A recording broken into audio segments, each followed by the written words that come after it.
1 Roi chapitre 19, à partir du verset 11, il est écrit: L'Éternel dit, sors et tiens-toi sur la montagne devant l'Éternel, et l'Éternel va passer. Devant l'Éternel, il y eut un vent fort et violent qui déchira les montagnes, oui, qui déchira les montagnes et brisait les rochers. L'Éternel n'était pas dans le vent. Après le vent, il y eut un tremblement de terre. L'Éternel n'était pas dans le tremblement de terre. Après le tremblement de terre, il y eut un feu. L'Éternel n'était pas dans le feu. Après le feu, il y eut un murmure doux et léger. Quand il l'entendit, Élie s'enveloppa le visage de son manteau, sortit et se tint à l'entrée de la grotte. Et voici qu'une voix lui fit entendre ces paroles. Que fais-tu ici, Élie? Il répondit: J'ai déployé tout mon zèle pour l'Éternel, le Dieu de l'univers. En effet, les Israélites ont abandonné ton alliance, et ils ont démoli tes autels et ont tué tes prophètes par l'épée. Je suis resté moi seul, et ils cherchent à m'enlever la vie. L'Éternel lui dit: Vas-y, poursuis ton chemin dans le désert jusqu'à Damas. Une fois arrivé là-bas, tu consacreras par onction Hazaël comme roi de Syrie. Amen. Amen. Gloire à Dieu. Amen. Donc j'ai eu du verset 11 jusqu'au verset 15. Amen. Élie était dans un moment très compliqué pour lui. Amen. Il avait réussi à démontrer la puissance de Dieu. Amen. Amen. Par la pluie, mais aussi par le feu. Amen. Amen. Et à un moment, il est arrivé que du coup, il voulait vraiment ramener le peuple d'Israël au Seigneur. Amen. Amen. Mais Jézabel, la femme d'Akab, un roi corrompu, amen, en Israël, amen, voulait faire tuer Élie. Amen. Alors Élie s'est enfui et il est parti se cacher. Amen. Et Élie est vraiment dans un état émotionnel assez compliqué. Amen.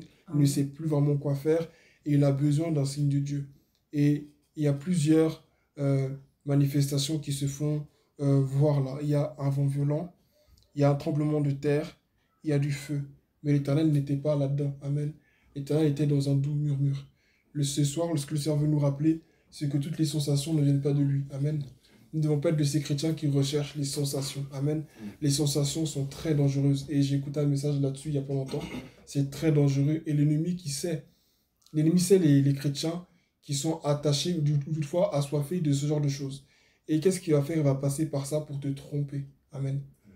Mais un vrai chrétien, un enfant de Dieu, ne recherche pas avant tout les sensations quand il s'approche de Dieu. Il s'approche de Dieu par la foi. Dieu peut te faire ressentir des sensations s'il le désire, pour t'encourager, pour te montrer qu'il est là. Amen.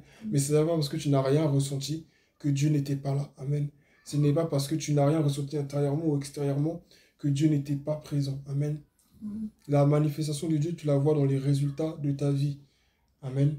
Tu la vois dans les résultats de ta vie. Tu la vois aussi dans la conviction qu'il met dans ton cœur. Tu la vois à fur et à mesure que tu connais le Seigneur, tu reconnais sa voix. Amen.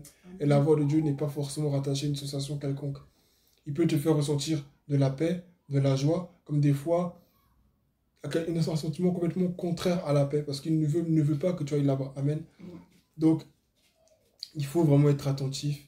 Il faut savoir que toutes les sensations ne viennent pas de Dieu. Il faut avoir un cœur ouvert au Saint-Esprit et savoir qu'il a différentes manières de procéder. Amen. Amen. Ici, c'est après qu'il y a eu un doux murmure. Amen. Un murmure doux et léger que Élie a entendu la voix de Dieu. Il n'a pas entendu la voix de Dieu quand il y a un tremblement de terre, le feu ou le vent violent. Mais il a entendu quand il y avait un doux murmure. Et Dieu veut te faire entendre son doux murmure. Amen. Dans le silence, dans des moments simples avec lui. Donc, recherchons vraiment le Seigneur et rappelons-nous qu'il n'a pas besoin de nous faire sentir des choses fortes. C'est pas parce qu'on ne ressent rien.